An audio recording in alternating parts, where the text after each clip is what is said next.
We currently have the best deal of the year live now on poodlecfb.com. If you use code FLASH, capital F, you get $65 off the annual plan, or if you use code FLASH 2025, capital F, you get $6 off the monthly plan. You unlock exclusive spreadsheets, in-depth info, and our members-only Discord. Come join thousands of other members in the fastest growing and best CFB Dynasty community out there. Don't miss out. Hey, what's going on, everybody? It's Poodle back with another CFB 26 video, and in today's video, I'm gonna be going over how we broke position changes again. And if you guys haven't already, make sure to check out poodlecfb.com. We just added so many new features. We just added a deal breaker play style sheet, which basically breaks down all the playing style deal breakers. As you guys see on my left here, the bane of CFB existence right now is all these guys trying to transfer because of playing style. So we broke it all down to a sheet for you to easily understand what each position actually requires to retain them. This should help you guys with transfers. We also added the adaptive AI, the no huddle, the offensive or defensive aggression, and a few other things to the sheet. We also just added a recruit tracker, which is an all-inclusive recruit tracker that includes your 5 stars, 4 stars, 3 stars, your positions, their archetypes, the calculation, which is super helpful.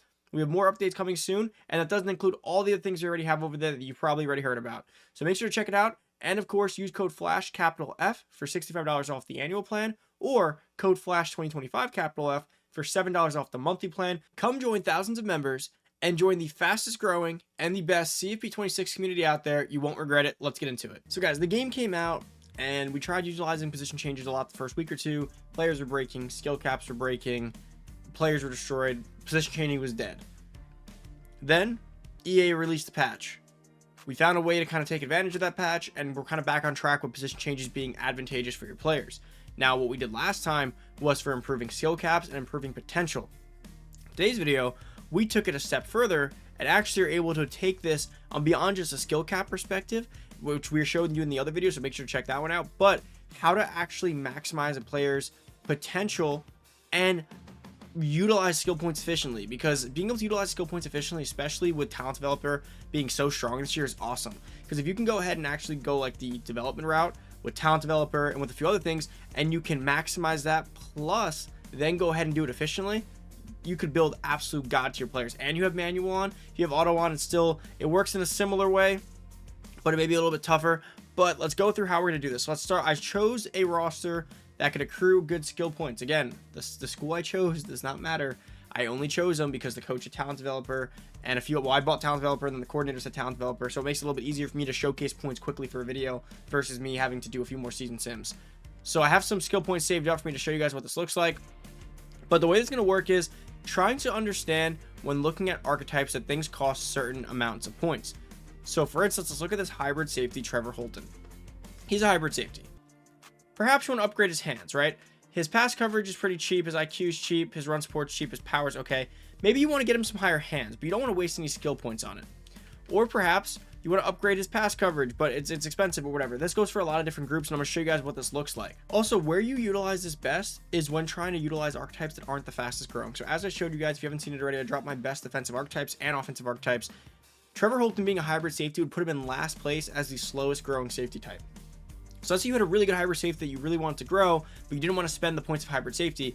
Since we are in position change week, and that's when you could especially utilize this, you can go ahead and once you accrue some points, and by the way, as a prereq for this, don't spend your points. I've been saying that a lot. Unless you have like a top tier player like a Garrett Nussmeier, who was in the senior year, and you're trying to just utilize him, that's fine. But if you have a player that you're trying to grow, he's a freshman, sophomore, you really want to utilize this on freshman, sophomore players.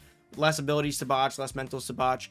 This is a great way to maximize these players and utilize archetypes that you may like, again, for ability purposes. Like I said in the other video, Trevor Holton, as a hybrid safety, may get abilities that you like. He may get robber and box abilities, but he costs the most to upgrade. So instead, you could utilize position swapping him to actually upgrade certain things and then come back. So let's switch him over to, let's say, a cornerback. So he can go to a boundary corner where he will be an 80 overall. And remember, his hands group was expensive to buy as well. He's a medium speed, which is one of the things that actually hurt him in terms of upgrading. Now let's go over to our new cornerback, which is going to be wherever he went. He's somewhere in here, Taylor Holton. Let's take a look at him. So now, obviously he's a startup player, and we said we want to upgrade his hands. So remember, before his hands were a 2. Here, they're a 1. His zone coverage is actually a bit cheaper, and his man coverage is about the same. So zone coverage is a bit cheaper, and now you can upgrade his hands for cheaper. So before, his hands are one of those things that were actually going to hurt you to upgrade. So let's go through and take care of this. Now remember, I'm utilizing this just with hands to give you a good idea. So when looking at a hybrid safety, it's interesting because they're the slowest group primarily because hands is a medium speed bucket. If you cook away hands, and I believe it's one other thing in there, he actually would be tied for first or close to first. So this is a way to actually out leverage these archetypes that are slower and end up essentially doing the same or breaking even. Remember, this also works for the fast archetypes. So let's say you choose the fast strong archetype. You can also then take their one slower bucket, whatever it may be, and move them around to upgrade that bucket there. Now you want to be doing this all during position change week just to make this easier rather than having to sim seasons. But let's upgrade what currently is the cheapest, which is going to be his zone and his hands. All right, so we're here now. So now Trevor Holton, he's pretty good. Let's back out a little bit so we can go back to position changes here. I hate how when you look at the player card, you essentially leave position change screen. So now Holton is going to be an 84 overall. We upgraded all of his cheap stuff where he was advantageously upgraded at that position. And this applies for like a wide receiver or something. Let's say you want a tight end to improve their route running and they have a medium slow route running bucket. You can move them to a wide receiver where their route running may be a 1 point or 2 point upgrade, upgrade it all the way, move them back. Now you can then go upgrade what was already fast in their tight end build while utilizing and leveraging what was fast in their wide receiver position swap. So with Holton here, let's move him back to a safety where he could be a free, he could be a strong. Now remember, we did change his archetype as well, which is another thing you could do here because he was a hybrid before. Now he's going to be a coverage specialist. So coverage specialist, which is interesting, is that they're actually going to be one of the fastest builds to actually grow. So we just built him up and now we have him at the fastest build while also having upgraded his hands. And remember, his hands were capped before. So his hands prior to this was capped. Now it's 97. His hands are in 97. Remember, his hands before capped, we only were able to do about 3 upgrades here. By moving him to cornerback, we were able to go a lot further. And now his zone coverage, which is a 6 here. Remember, we were only upgrading this for a 4 before. So we actually got zone ahead of where it should have been. And we got his hands way ahead of where it should have been. So now he's pretty elite safety in terms of how well he can grow. Because he's already an 84 overall. He's a senior here. Had he had been a sophomore, it would have been better. Now we utilized him because he didn't have any abilities. Had you had abilities, you kind of want to be careful because you can roll and destroy their abilities. So my final advice here for in terms of how to set this up in terms of players, ideally do this on freshmen or sophomore players or redshirt players that they don't have many abilities, and really what you're trying to do is set up their foundation for growth and setting them up on the path to being a more elite player or grow more efficiently. That's the first thing. Second, I ideally recommend you doing things with this, like first turning off auto progression if you can and hoarding your points, and B, having the right coaching, having a dev head coach and a dev coordinators set up. That way you can actually get a lot of skill points. And lastly, doing this during position change week and being very careful about checking their mentals and their physicals before you do anything. So this is really best for players you recruit. I probably wouldn't touch too many current day players unless they came with nothing and they were just like generic freshmen, but this helps a lot. He's now an elite catcher. He has a pretty good zone coverage, although he's near cap, but he was already going to have these caps. But the beauty of it is that you actually do end up going ahead and getting things that he couldn't have gotten for cheaper. So this effectively, if you did this right from 0, we're talking, you would have saved about 100 skill points on those skill groups altogether if it went from 0 to 100.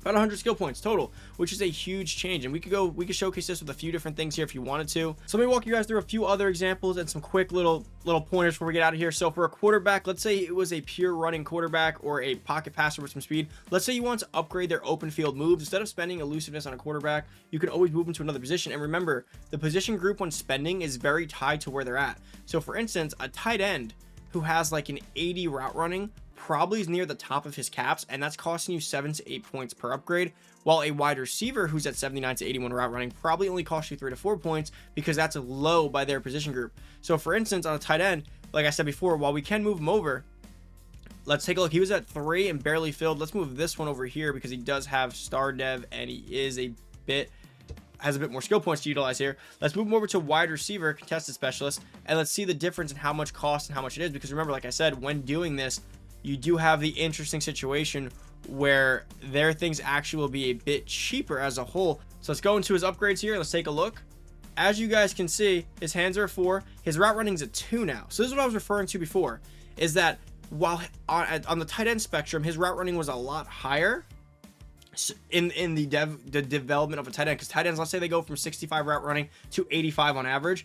Wide receivers go on average from like 78 to 99. So technically, at a wide receiver, he has a very, very low route running. So not only can we upgrade this cheaper, we can technically max it from a wide receiver perspective. And then we bring back to tight end. Even if he's maxed out at that point, we got to get his few upgrades for cheaper.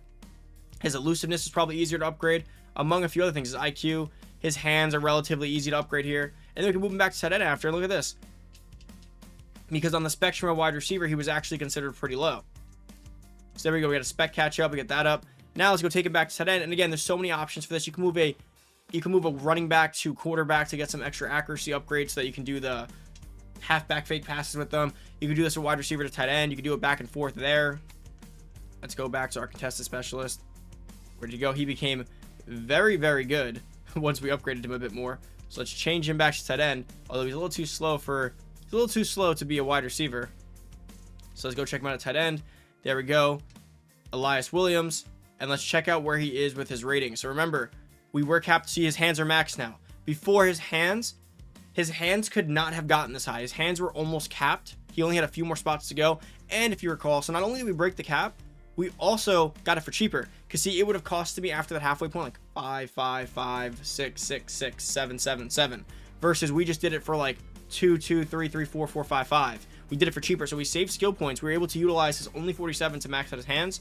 We also were able to upgrade his route running. But because, like I said before, he was basically here before with a few skill caps to go at 4. So it would have been 4 for 416.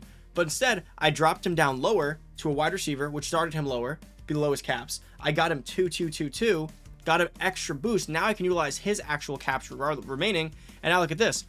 If I had enough points to do it, and maybe one more season, half season, he would get to 90 short route running, plus 90 catching, plus he could still grow his quickness as tight end. This is an elite tight end now because of this position change. So you want to be utilizing this and just use your imagination for what if I brought a linebacker to cornerback and I upgraded their zone and then brought him back. And not only, you don't have to like wait a whole season. So last year, because of the way auto upgrades worked, we had to wait a whole season for some of this stuff or hope they did it. With manual, it does allow you to get a little bit more niche and like really doing it the way you want it. And the beauty is I don't have to wait till next season. Right now when I'm done, I can just move him back to tight end like I did. There you go. We got a 91 overall tight end and we didn't even have to utilize all of our points. We went from a low mid 80s to a mid to low 90s. Could have been even higher if I had a little more skill points just by efficiently using our points. And then you can go ahead and buy abilities the next season with whatever you gain from there. This also helps you get players drafted.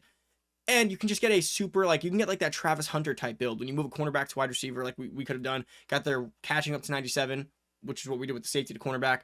There's just so much ceiling potential for this to grow a crazy player. You really got to play around with it, moving a pure runner to a running back, boosting all their crazy power, elusiveness stuff, bringing them back. Guys, opportunities are endless. Comment down below what your favorite position change, exploit, method, strategy, whatever you call it. What has been your favorite one this year in terms of growth, but also in terms of actual effectiveness on game day, whether it be moving a safety over to get them the right stats you need, but then also switching their archetype to get the abilities you want. Let me know down below. I'm sure the community would greatly appreciate it. If you liked the video, please give it a thumbs up. Subscribe if you're new, turn on that noti bell. And of course, guys, where we do all this data testing, where we discover everything, where you can actually see the data behind the science, where you can see everything that we're doing. Heading over to poodlecfb.com. Use code FLASH, capital F, for $65 off the annual plan. Use code FLASH 2025, capital F, for $7 off the monthly plan. It's our best deal of the year. Lock yourself in, grandfather yourself in for the lifetime of your membership, and come be a part of the conversation. We're at about almost 1,000 members in the Discord, so come check it out, guys. You won't want to miss it. Thank you for watching. I'm out. Peace.